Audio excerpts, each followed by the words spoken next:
Hello everybody, అందరూ ఎలా ఉన్నారండి? ఇప్పుడు మనం చూస్తున్న డిష్ వచ్చేసి చికెన్ దమ్ బిర్యానీ అండి. చికెన్ దమ్ బిర్యానీ అంటే ఇష్టపడని వాళ్ళు ఉండరు. అలా పిల్లల దగ్గర నుంచి పెద్దల వరకు చాలామందికి ఇష్టం ఉంటుంది.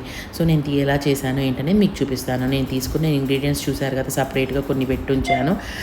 అవి ఎందుకు పెట్టానంటే కొన్ని మ్యారినేషన్, చికెన్ మ్యారినేషన్కి, కొన్ని ఏమో బిర్యానీ రైస్ కుక్ చేసుకోవడానికి వాడుకోవటానికి.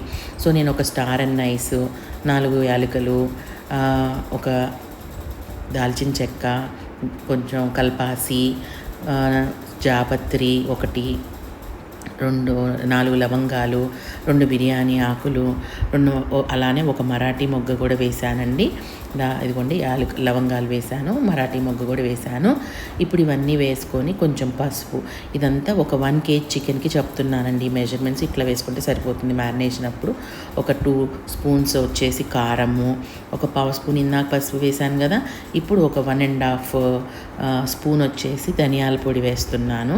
1.5 స్పూన్ ధనియాల పొడి, ఆ తర్వాతనే 1/4 స్పూను, 1 స్పూను ప్లస్ 1/2 స్పూన్ వచ్చేసేమో నేను గరం మసాలా పొడి వేశాను. ఇవన్నీ వేసుకొని ఉప్పు అన్నీ కూడా వేసుకొని ఒకదాని తర్వాత ఒకటి అన్నీ వేసుకొని దీంట్లో కొంచెం నేను షాజీరా కూడా వేస్తున్నాను. షాజీరా, అల్లం చిన్నులపాయ పేస్ట్ ఒక 1 స్పూన్ వేసాను. ఆ తర్వాత మళ్ళీ ఇంకొక 1 స్పూన్, అంటే total 2 spoons of ginger garlic paste వేస్తున్నాను మ్యారినేషన్కి. ఇది ఓన్లీ చికెన్ కోసమేనండి, చికెన్ మ్యారినేట్ చేసుకోండి. దీనిలో మీరు ఎప్పుడైనా ఆల్బక్రాలు ఉంటాయి కదండి, డ్రై చేసుకున్నవి ఉంటాయి కదా, అవి ఒక 4 వేసి మ్యారినేట్ చేయండి. చాలా టేస్టీగా ఉంటుంది బిర్యానీ. సరిపడా ఉప్పు, ఆ తర్వాత కొంచెం షాజీరా వేసుకున్నాను. ఇక ఒక 1 kg చికెన్కి మనం ఎప్పుడైనా 1/2 kgకి అయితే 200 గ్రామ్స్, 1 kgకి అయితే ఒక 400 గ్రామ్స్ టు 500 గ్రామ్స్ అట్లా వేసుకోవచ్చు. బట్ 400 గ్రామ్స్ కరెక్ట్గా ఉంటుందండి మనం కర్డ్ వేసుకుంటే. మీకు అందుకనే నేను కర్డ్ డబ్బా చూపిస్తున్నాను. వేసుకొని ఒక 1 కర్డ్ డబ్బా అయితే సరిపోతుంది 400 గ్రామ్స్ది. కొంచెం షాజీరా వేసాను, కొంచెం పుదీనాకు వేస్తున్నాను, అలానే ఇంకొక హ్యాండ్ఫుల్ ఆఫ్ కొత్తిమీర వేస్తున్నాను. ఇవన్నీ వేసుకొని మనం ఆనియన్స్ ఫ్రై చేసి పెట్టుకుంటాం కదండి చికెన్ బిర్యానీ అంటే, ఆ ఫ్రైడ్ ఆనియన్స్లో ఉన్న ఒక 1 టేబుల్ స్పూన్ ఆయిల్ వేసుకున్నాను. అలానే 1 టీ స్పూన్ నిమ్మరసం వేసుకున్నాను. ఇవన్నీ వేసుకొని చక్కగా మ్యారినేట్ చేసుకొని, మనం ఓవర్ నైట్ మ్యారినేట్ చేసి పెట్టుకుంటే చాలా టేస్టీగా ఉంటుంది.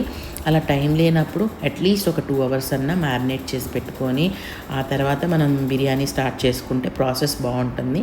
ఇట్లా చక్కగా నీట్గా చాలా బాగా అంతా కలిసేటట్టుగా కలుపుకొని కాసేపు మనం కలుపుతుంటే అన్నీ వెళ్తే అలా కలుపుకున్నాక మూత పెట్టేయటమేనండి. ఆ తర్వాత నేను ఒకసారి ఫ్రైడ్ ఆనియన్స్ పైన వేసి చల్లేసి పెట్టేస్తున్నాను. ఇది నేను కలపట్లేదు, అలా పైన వేసి చల్లేసి పెట్టేస్తానండి. ఇక వదిలేస్తే మనకి మ్యారినేషన్ అవుతుంది.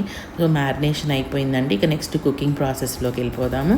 ఈ కుకింగ్ ప్రాసెస్కి నా దగ్గర ఇలా పెద్దది ఒక కడాయి ఉంటుంది, గిన్నె ఉంటుంది, పెట్టుకుంటున్నాను. ఆనియన్స్ని ఫ్రై చేసుకున్నాం కదండి, ఆయిల్ వేసేసుకొని ఇంకా దాంట్లోకి ఒక 2 స్పూన్స్ నేను నెయ్యి వేసుకుంటున్నాను.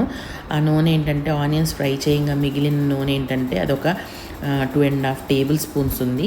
దాంట్లో వేసుకొని నూనె కాగినాక కొంచెం కల్పాసి వేసాను.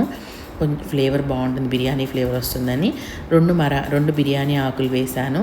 వేసేసి ఒక పెద్ద ఆనియన్ని పొడవుగా స్లైసెస్ చేసుకొని దాన్ని కూడా వేసేసి కొంచెం వేయించుకుంటున్నాను. మనం ఫ్రైడ్ ఆనియన్స్ వేసుకుంటున్నాం కదా, ఇట్లా ఆనియన్స్ వేయించడం అవసరం ఉండదు, కానీ నేను వేయించుతానండి. ఎందుకంటే చూడండి మీకు తెలుస్తుంది. ఇదేమో ఇప్పుడు మిక్సీ జార్లో ఒక 2 చెక్క, ఒక 1.5 ఇంచెస్ పైన ఉన్న 2 చెక్క, 4 లవంగాలు, 4 యాలకులు, ఒక స్టార్ ఎన్నైస్, 2 జాపత్రి, ఇంకేం తీసుకున్నానంటే మన బిర్యానీ ఆకు తీసుకొని మరాఠీ మొగ్గ, చూడండి మరాఠీ మొగ్గ కూడా తీసేసుకొని కొంచెం అది కల్పాసి కూడా కొంచెం వేసాను. ఇవన్నీ వేసేసి అదిగోండి మరాఠీ మొగ్గ, ఇవి వేసేసి జస్ట్ మిక్సీని ఒక్కసారి ఇలా తిప్పాలండి. జస్ట్ ఒక్క తిప్పి తీసుకోవాలి, అలా రఫ్గా అయిపోవాలి అంతేను. చూసారు కదా, ఆకు కూడా పూర్తిగా గ్రైండ్ అవ్వలేదు. అట్లాగా రఫ్గా మనం వాటిని జస్ట్ చాప్ చేసేసుకొని పక్కన పెట్టుకోండి. ఈ ఉల్లిపాయలని ఒకసారి చెక్ చేసుకుంటున్నాను నేను, ఫ్రై అవుతున్నాయి. దీంట్లో ఇది ఇప్పుడు వేస్తున్న జింజర్ గార్లిక్ పేస్టు మనం టోటల్ బిర్యానీ మొత్తానికి రైస్ కూడా వేస్తాం కదా, అందుకోసం ఇక్కడ నేను ఒక 2 table spoons of ginger garlic paste వేసి ఇంకొంచెం షాజీరా వేసి ఒక పావు స్పూన్ షాజీరా ఇక్కడ వేసేసి తిప్పేసుకుంటున్నాను. దీంట్లో కొంచెం కారం కూడా వేస్తానండి. ఇట్లా అందుకోసమనే ఈ ఉల్లిపాయల్ని ఇలా వేయించుతున్నానమాట. ఈ జింజర్ గార్లిక్ పేస్ట్ని కొంచెం వేయించుకుంటే పచ్చివాసన లేకుండా బాగుంటుంది అని చెప్పి ఆ చికెన్ మ్యారినేషన్లో వేసింది ఆ చికెన్ వరకు సరిపోతుంది. ఇదేంటంటే బిర్యానీ రైస్ కోసం. సో కొంచెం కారం వేసాను, 1 స్పూన్ కారం, ఒక హాఫ్ స్పూన్ వచ్చేసి గరం మసాలా పొడి వేసేసి ఇది ఫ్లేవర్ని బాగా ఎన్హాన్స్ చేసుకోవడానికి అని చెప్పి ఇట్లా వేసేసి ఇప్పుడు మ్యారినేట్ చేస్తున్న చికెన్ని తీసుకొచ్చి దీంట్లో వేసేస్తున్నానండి. వేసేసి ఈ చికెన్ని ఇక మూత పెట్టకుండా ఇట్లా మనం కుక్ చేసుకుంటూ అప్పుడప్పుడు మధ్యలో కలుపుకుంటూ ఉండాలి. సో ఈలోపు నెక్స్ట్ మనం బిర్యానీకి రైస్ కావాలి కదండి, దమ్ బిర్యానీ అంటే రైస్ కావాలి కదా. సో నేను బాస్మతి రైస్ని ఎలా చేస్తున్నాను అనేది మీకు అది కూడా నెక్స్ట్ ప్రాసెస్ ఫాలో అవుతుంది చూడండి. ఒక గిన్నె తీసుకొని దాంట్లో సరిపడా నీళ్ళు పెట్టుకున్నాను. నేను ఇక్కడ ఒక 5 కప్స్ ఆఫ్ బాస్మతి రైస్ తీసుకున్నాను. ఆ 5 కప్స్ ఆఫ్ బాస్మతి రైస్గా అన్ని వాటర్ తీసుకొని దాంట్లో కొంచెం షాజీరా వేసుకొని నేను ఇందాక గ్రైండ్ చేసుకున్నాను కదండి మసాలా దీంట్లో అవన్నీ అట్లా వేసేసి వాటర్లోకి అదంతా బాగా ఇన్ఫ్యూజ్ అవుతుంది బాయిల్ చేస్తున్నప్పుడు. అందుకని దాంట్లో కొంచెం కొత్తిమీర, కొంచెం పుదీనాకు వేసేసుకొని మూత పెట్టేసి బాయిల్ చేసుకోవాలి. మధ్యలో ఉప్పు వేసుకోండి. ఉప్పు మాత్రం దీంట్లో ఇక్కడ చాలా పడుతుందండి. అయినా ఇంత పడుతుంది అయ్యో అనుకోవద్దు, అందరికీ తెలిసిన విషయమే. మనం ఈ నీళ్ళని పారపోస్తాం కాబట్టి, ఓన్లీ మనం రైస్ తీసుకుంటాం కాబట్టి అందుకని ఎక్కువ ఉప్పు వేసుకోవాలి. ఒక 4 to 5 పచ్చిమిరపకాయలు ఇప్పుడు వేసుకొని దాంట్లో వదిలేసాను. ఈ మధ్యలో ఇటు వచ్చి చికెన్ని తిప్పుకుంటా ఉన్నానండి. చికెన్ని కూడా హై ఫ్లేమ్లో పెట్టి ఉడకబెట్టట్లేదండి, మీడియం ఫ్లేమ్లో పెట్టుకొని చక్కగా కుక్ చేస్తున్నాను. ఇంతలోపు నాకు రైస్కి పెట్టుకున్న వాటర్ బాయిల్ అయిపోయింది చూసారు కదా. దాంట్లో లెమన్ జ్యూస్ వేసుకుంటున్నాను. కొంచెం లెమన్ జ్యూస్ వేసుకుంటే రైస్ బాగుంటుంది, అందుకని బాగా తెరిలిపోయినాయి వాటర్. ఇప్పుడు నేను దీంట్లో half an hour 5 cups of basmati రైస్ని తీసుకొని నానబెట్టి అది వడవేసుకొని వచ్చాను. దాన్ని మనం మరుగుతున్న నీళ్ళల్లో వేసేసి మళ్ళీ కొంచెం మూత పెట్టేసి ఇంకా మళ్ళీ ఒకసారి చికెన్ సంగతి ఎలా ఉందనేది చూశాను. ఈ చికెన్ కూడా చూసారు కదండి, ఆల్మోస్ట్ హాఫ్ దా కుక్ అయింది. ఇప్పుడు దీంట్లో ఒక 1 స్పూన్ వచ్చి కసూరి మేతిని వేసానండి, అలా క్రష్ చేసుకొని పౌడర్ చేసుకొని. ఇప్పుడు ఇక్కడ ఇంతకు ముందర పచ్చిమిరపకాయలు వేయలేదు కదా, ఇప్పుడు ఒక 5 పచ్చిమిరపకాయలు, కొంచెం ఫ్రైడ్ ఆనియన్స్ మళ్ళీ వేసుకొని దీంట్లో కలిపేసుకుంటున్నాను. అన్నిలాగా మ్యారినేట్ చేసేటప్పుడు కొంచెం వేస్తాను, షాజీరాని కూడా అట్లానే కొంచెంగా వేసుకొస్తానండి. మొత్తం ఒక 1 టేబుల్ స్పూన్ షాజీరా తీసుకుని దానిలో కొంచెం నీళ్ళలో కొంచెం అట్లా వేస్తూ ఉంటాను. ఒకేసారి అంతా ఒకే దగ్గర వేయకుండా. రైసు 65% కుక్ అయినప్పుడు ఫస్ట్ లేయర్ వేస్తాను. అట్లా ఫస్ట్ లేయర్ మనం అలా వేసుకోవటం వల్ల ఏమవుతుందంటే చక్కగా బాగుంటుంది. ఇట్లా పచ్చిమిరపకాయలు కూడా ఇందాక వేసిండటం వల్ల ఏమవుతుందంటే అవన్నీ అడ్రస్ లేకుండా పోకుండా ఉంటాయి అన్నమాట పచ్చిమిరపకాయలు. అందుకోసమని ఇప్పుడు ఏంటంటే 65% కుక్ అయిన రైస్ని ఫస్ట్ లేయర్గా వేస్తున్నానండి.